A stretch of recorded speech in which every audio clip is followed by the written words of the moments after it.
When I think about power, I guess I think about commitment, and I think about influence, and I think about like the power to actually get something done, right? You get that by being authentic and honest and straightforward and working hard and letting yourself be vulnerable. I think if we want to see positive change in the world, then we need to connect to goodness. And I try in everything that I do, both in business and philanthropy, to make a positive change and do that by doing good. Power is an opportunity to make change. If you have power and you're not using it to make change, then it's a waste. I think power is the ability to affect change and to not necessarily control, but to manage issues and to help manage people to achieve a larger vision. I think that leadership is service, and there's power in that giving to help people, to inspire and motivate them to reach their fullest potential.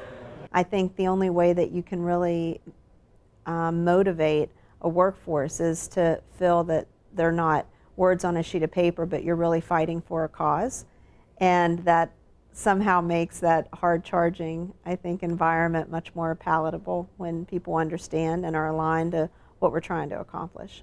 Stereotypically, power would be thought to be authority and command and control, and I say it and you have to do it. And I don't believe that that's real power, right? That's coercive power. And I think that happily, luckily for us, right, we're living in a world now where technology and all sorts of change, right, has made power more of a shared thing. Well, I don't think of myself as a powerful person, but I do use the platforms that I have to make a difference in the world. I think anyone who has a position where they can make a difference should use that. In my sphere, I can cause things to happen. So I do have power, but I prefer to think of myself as being influential. I do think the position that I play is a powerful position. And with that position, I do have the power to influence the people at Campbell's to create shareholder value, to put the consumer first, and to do something positive for society. The biggest challenge is that everybody looks at me or people in high positions or with a lot of money just as money.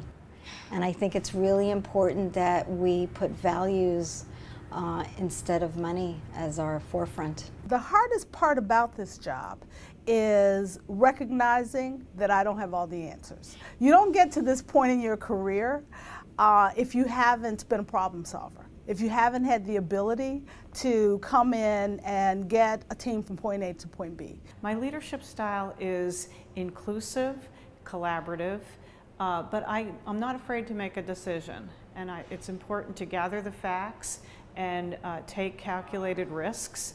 I aspire to be best in class. So whether that's in politics or sports or in business, I really look up to those that I would consider have made that best in class or are very much differentiated from the pack. Hopefully I'm a personal role model for a positive change for everyone, not just women.